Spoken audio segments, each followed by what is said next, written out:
Have you ever looked for an ancestor's marriage record and come up with nothing? I mean, you can start to kind of wonder if they ever got married at all. Well, before you jump to any conclusions, you've got to hear from my guest today. It's J. Mark Lowe, and he is a professional genealogist who is going to breathe hope and results into your search for marriage records. He's here with me today at Genealogy Gems.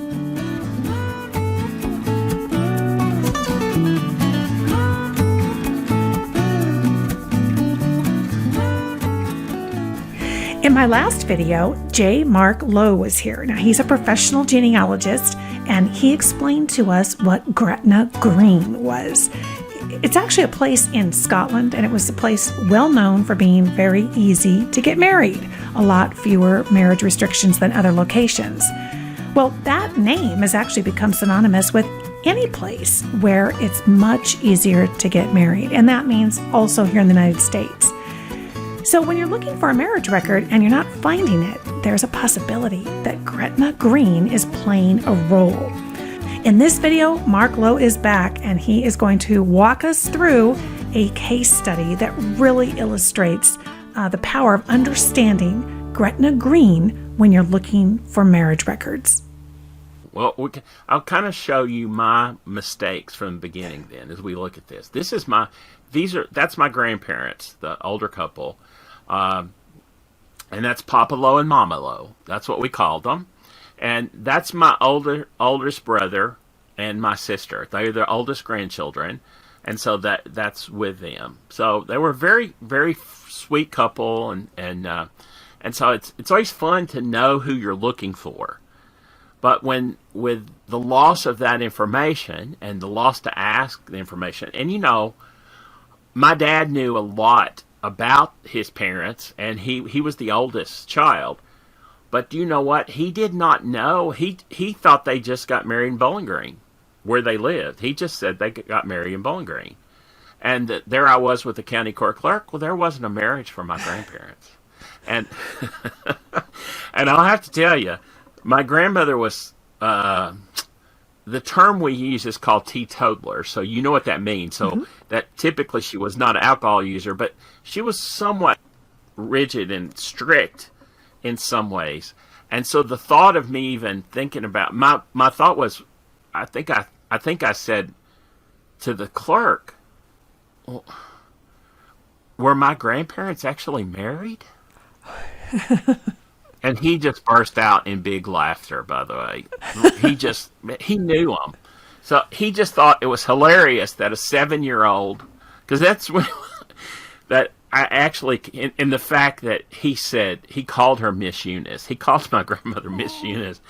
And he just laughed. And he said, no, son, I'm sure that they went somewhere else to get married. It was very popular at the time. He didn't tell me where they were married, though. So it was some years after that before I found that. I did know that from the 1920 census that they were already married. So that's my great-grandparents' household. And my grandfather is Ernest. My grandmother was Eunice. So by the 20 census, they are married.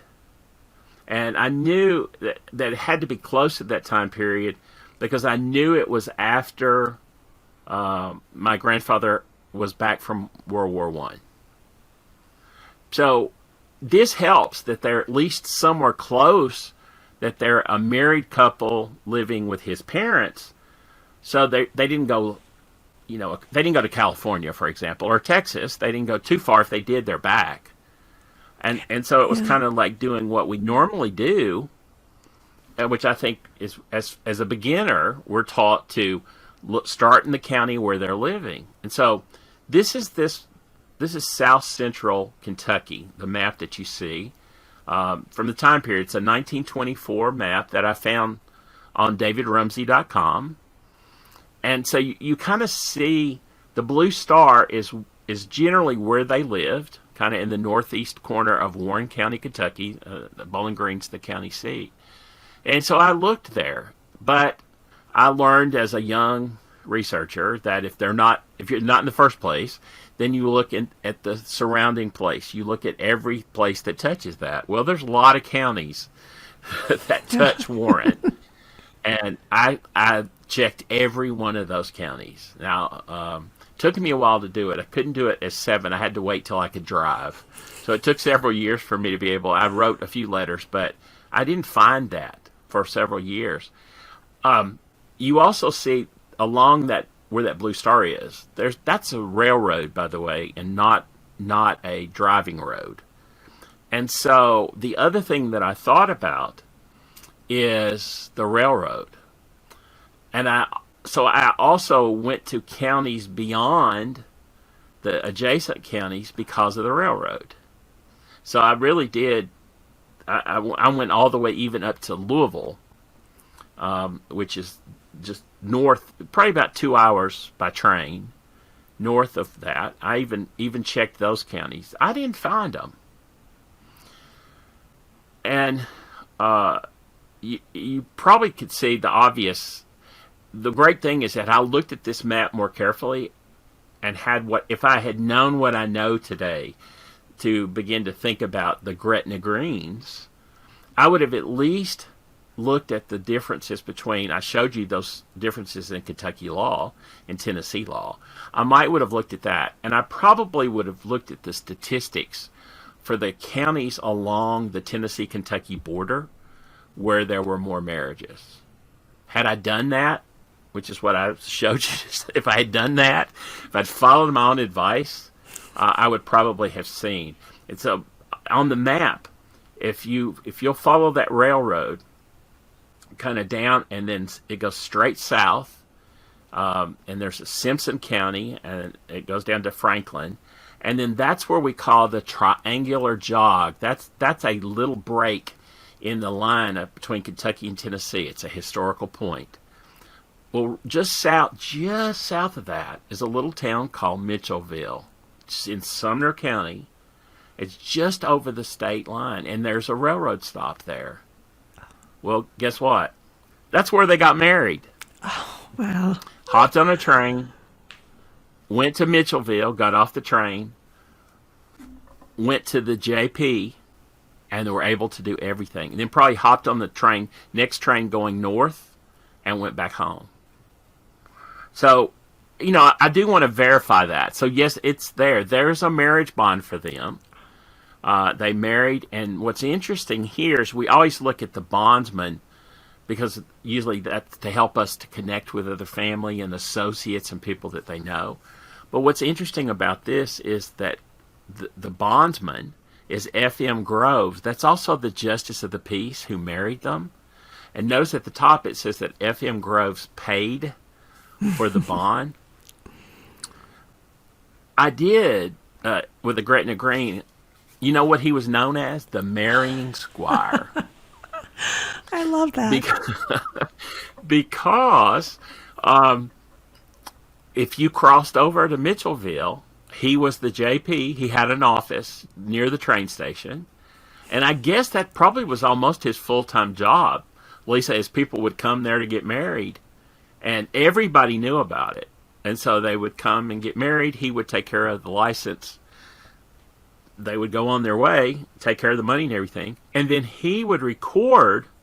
He would take all of those marriages to the county court clerk's office over in Gallatin in Sumner County and record those. I never thought about that, having looked for those later. When I looked, they actually are in the marriage register, but that's not where they were. It wasn't done the day they were married because he did everything in his office, and then he took all the stuff to the marriage record.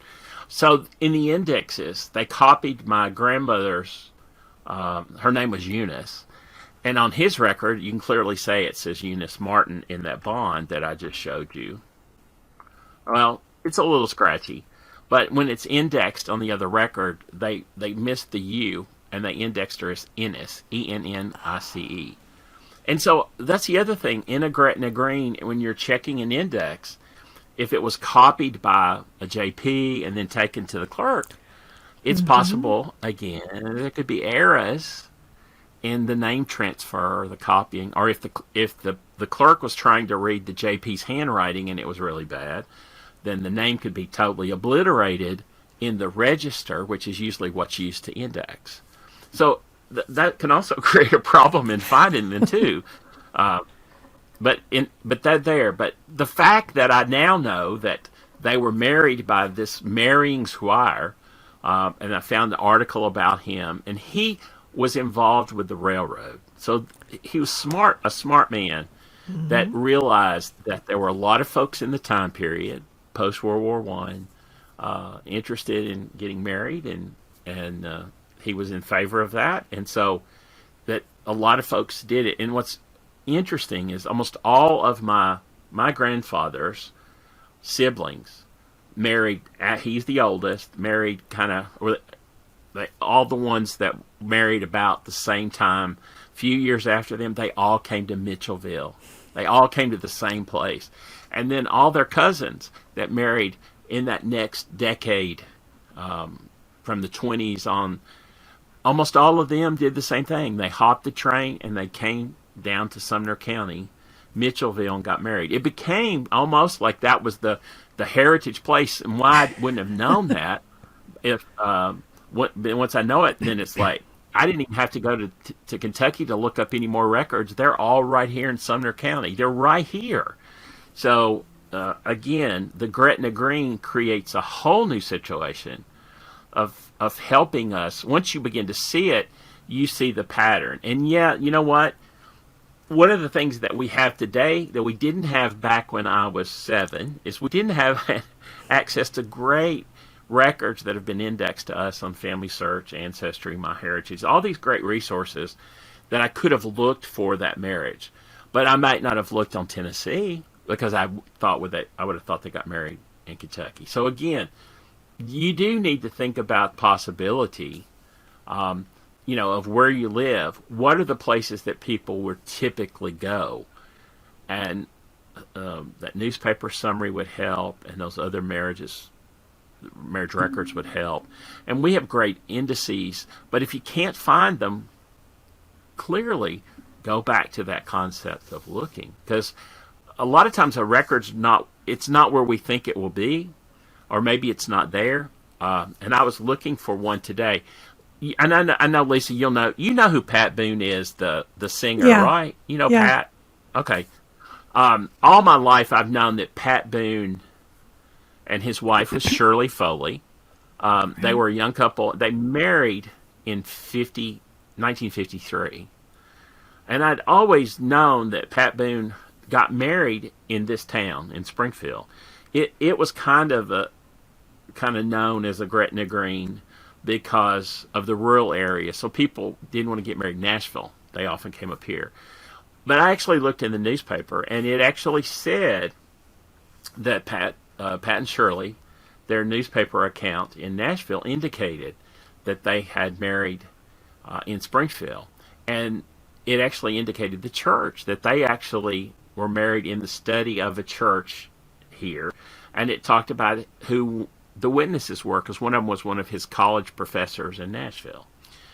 And so I just wanted to find that, and I thought, well, since they married here, they also got their license here.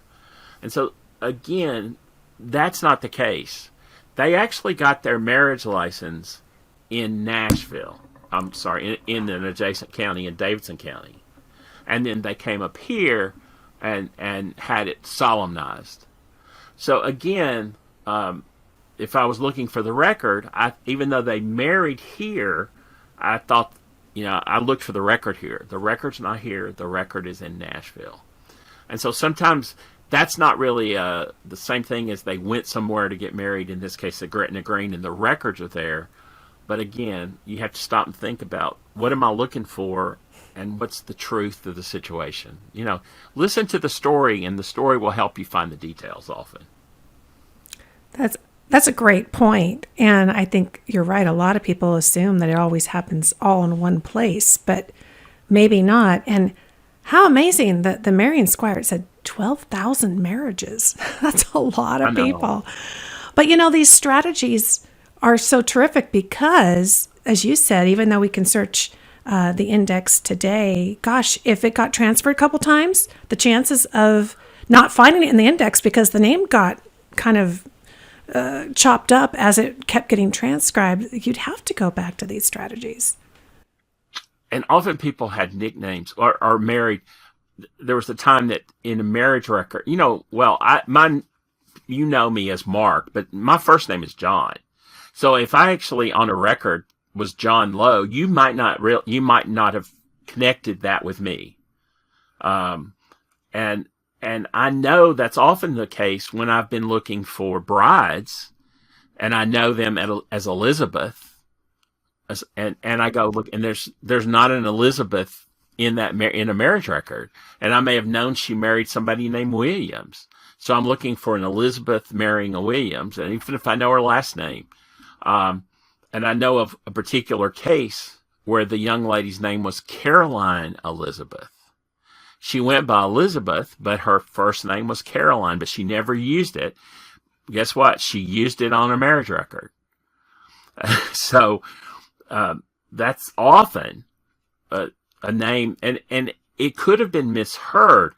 I know another person who went by, I think she went by Martha. Her name was not Martha.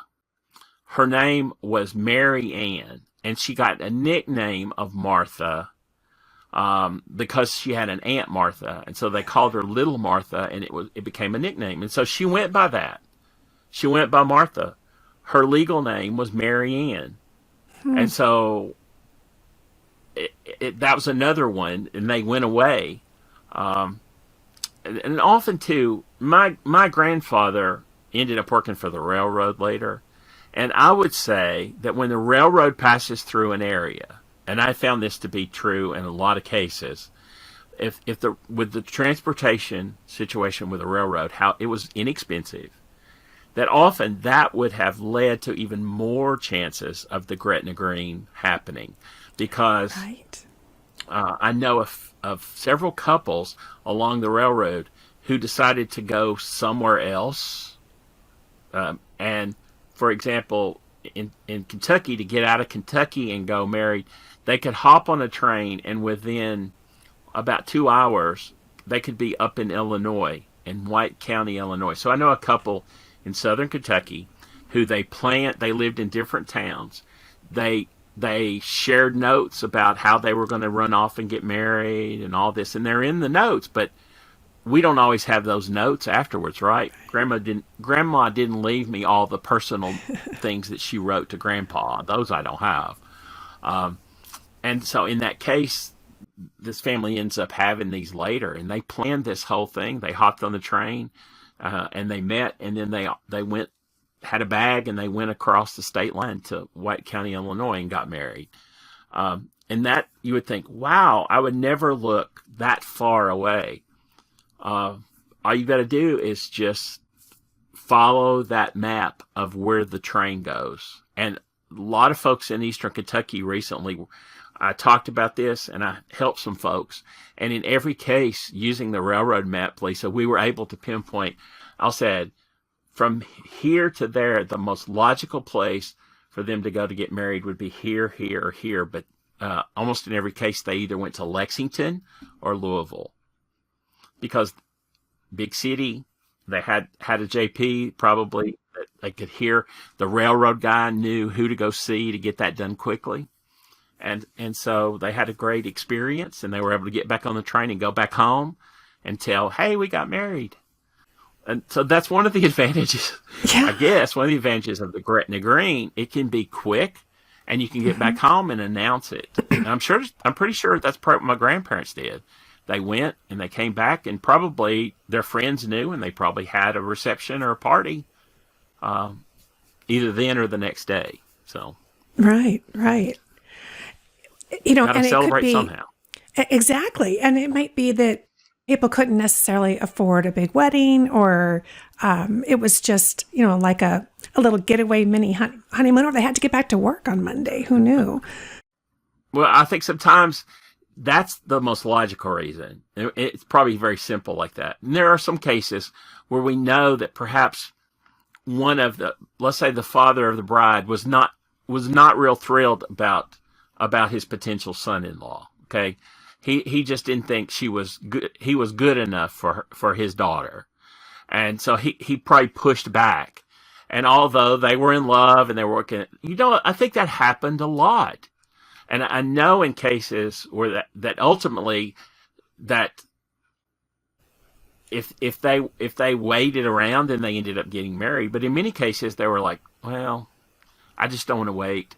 And if all it took was crossing 2 county lines Right. to get married, and then they say, well, I can hear her saying, Daddy will be okay with it once we're married. And once we're married, he'll be okay. It'll all be fine. I think the justification of young minds often will lead us to make those decisions. It sounds like my grandmother. Because I'm sure Daddy wasn't thrilled. And it was funny because they lived in Northern California, but they went to Carson City, Nevada to get married. And it was this little tiny thing in the paper, nothing fancy. And her fiance, my grandfather, worked for the railroad. So it was super easy. They picked a spot. And I'm sure she felt like, well, we'll come back and then we'll ask forgiveness later. And that kind of explains that whole situation. This has been terrific. And before I let you go, I really want to touch on one thing. I've been kind of trying to remind people lately about research plans. And when it's not a quick search and it doesn't just pop up on an Ancestry or a MyHeritage, collection, but we're going to have to dig a little bit and do all this kind of background work like you're talking about. You were talking about getting the map out and then marking the spots. Well, I envision all those locations go into that research plan so you can start creating a map of how you're going to approach it. If you had to give our viewers a pitch on why it's worth taking the time to take a deep breath and put a plan together, what would you say to them? That's easy because all of us have lost something important to us in our normal life. Now, as we get older, we lose a lot more. I have to admit, Yeah. I put things away. My glasses. But when the research is so important with you, a plan becomes essential because not only does it help you think through it, and then you follow the steps as you see them developing. It also helps you when you follow those steps and you don't find the answer. A good plan helps you, and so does the GPS. It'll say recalculating. If you have a written plan, if you've got a plan in place, when you get to that point, it's easy to just take a step back and look again. I call that's my mull and ponder stage. I love to just sit and relax and rock and think through what's my next option. And I think a plan will help you.